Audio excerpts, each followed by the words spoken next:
जय श्री कृष्ण, राधे राधे, हरे कृष्ण. सर्व गोडताईंचं माझ्या चॅनलमध्ये पुन्हा एकदा स्वागत आहे. नमस्कार ताईंनो, कशा आहात सगळ्या?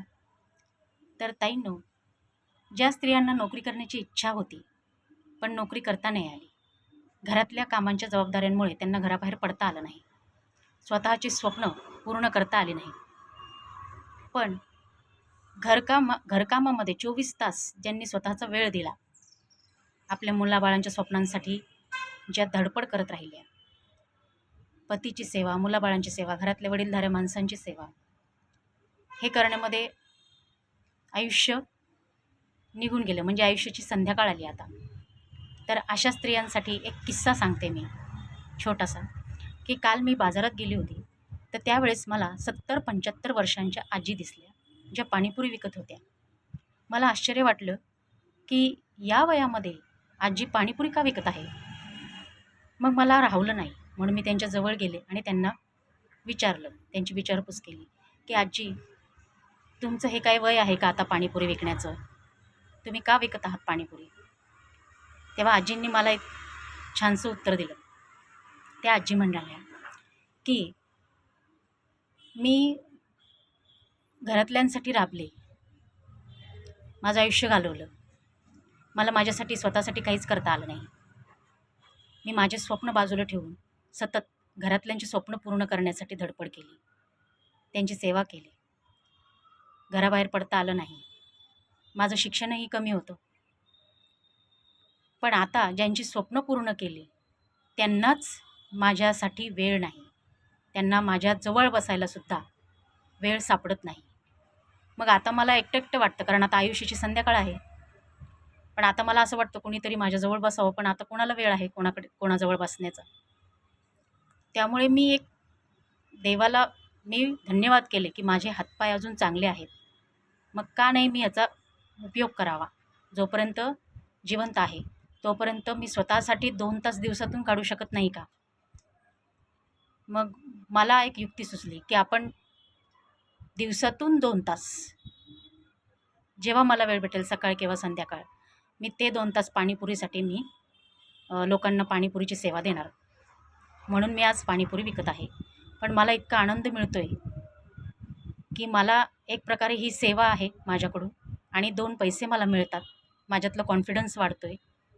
मला असं वाटतं की मी माझ्यासाठी काहीतरी करते आणि 4 लोकं माझ्याशी बोलतात. 4 लोकं माझ्याशी बोलल्यामुळे मलाही आनंद होतो, मलाही समाधान मिळतं की ते लोकं माझ्याशी बोलल्यामुळे माझा एकटेपणा जातो. हे उत्तर मला मनाला भिडलं ताईंनो.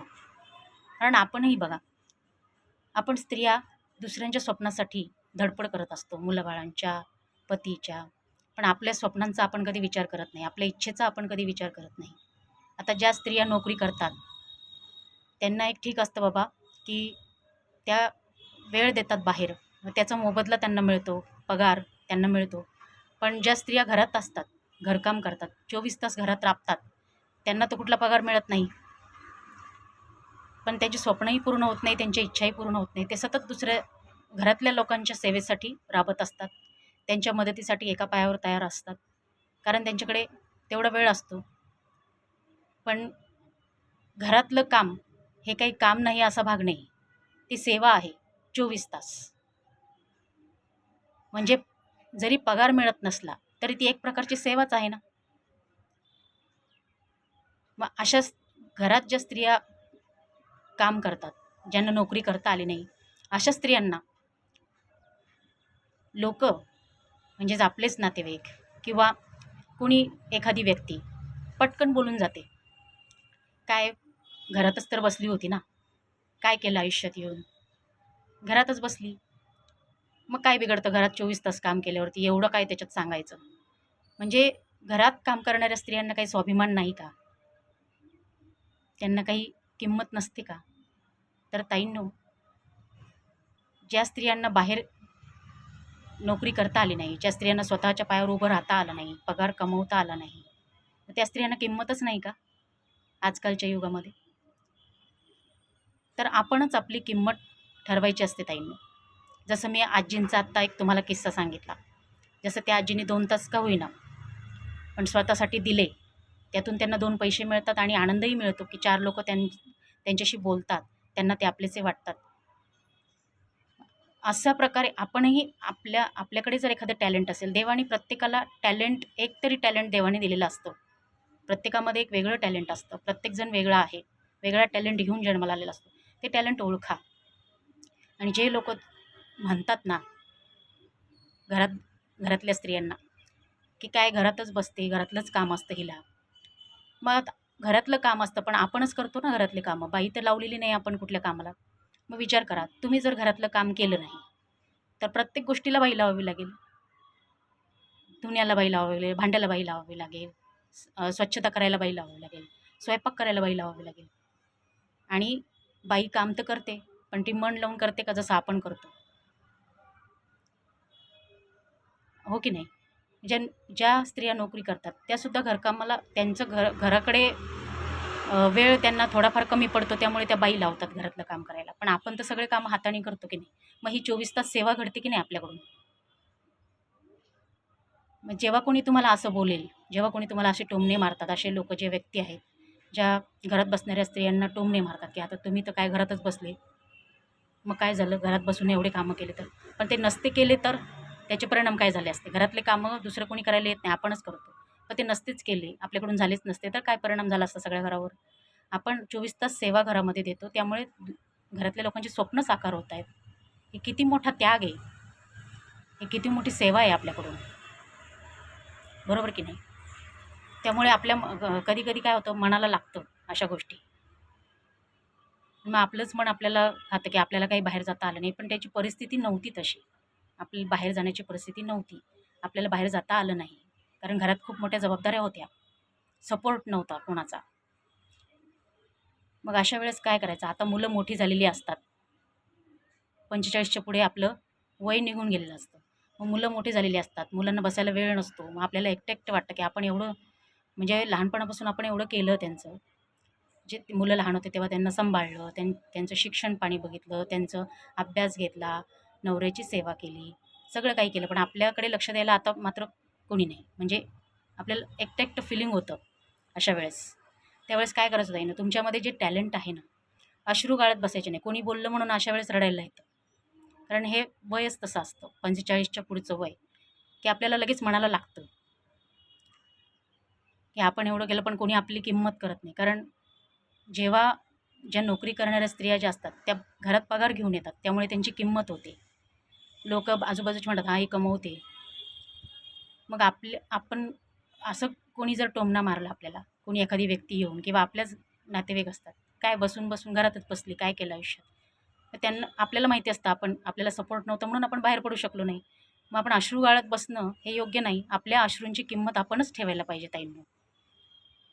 आपण जर आपल्या अश्रूंची किंमत ठेवली नाही, तर समोरचा कधीच ठेवणार नाही. आपल्या अश्रूला किंमत आहे. आपल्याला किंमत आहे. त्यामुळे ताईंनो ह्याच्यावर एक उपाय काय आहे, की आपल्याला सेल्फ कॉन्फिडन्स वाढावा. आता मुलं मोठी झालेली असतात बऱ्यापैकी. मग आपल्यातलं एक टॅलेंट ओळखायचं. प्रत्येक स्त्रीमध्ये काहीतरी टॅलेंट असतं. प्रत्येक पुरुष स्त्रीमध्ये सगळ्यांमध्ये एक-एक वेगळं टॅलेंट असतं. जर तुम्हाला चित्रकला आवडत असेल, चित्रकलेमध्ये जर तुम्ही शिक्षण म्हणजे तेवढं घेतलेलं असेल, तर तुम्ही चित्रकलेचे क्लास घेऊ शकता दिवसातून 2 तास. दिवसातून 2 तास तुम्हाला वेळ काढू शकता ना, क्लास घेऊ शकता किंवा तुम्ही शिकलेल्या आहात, डिग्री आहे तुमच्याकडे, पण नोकरी नाही करता आली, मग घरामध्ये ट्युशन चालू करा. भलेही 10 मुलं घ्या, एक बॅच घ्या. ट्युशन चालू करा, त्यातून इन्कम येईल. त्यातून 2 पैसे मिळतील. मग तुमचा सेल्फ कॉन्फिडन्स वाढतो. जेव्हा आपण स्वतःची कमाई स्वतः करतो ना, तेव्हा आपण कोणावर डिपेंड नाही, ही भावना आपल्याला होते. म्हणजे आपण कोणावर डिपेंड नाही आहे. 2 पैसे आपण आजही कमवत आहोत.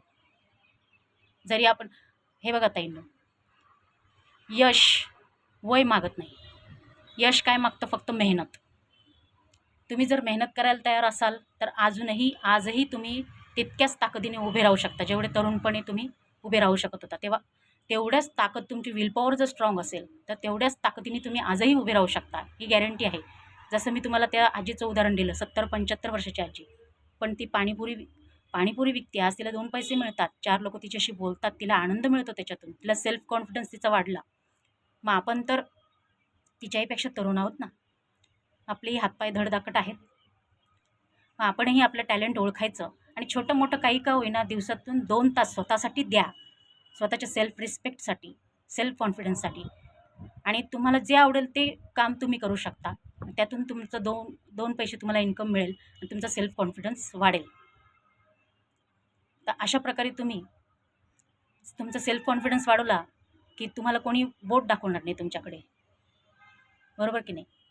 तर आपला कॉन्फिडन्स आपण वाढवायचा असतो आणि आपल्या अश्रूंची किंमत आपण ठेवायची असते, म्हणजे समोरचं ठेवेल.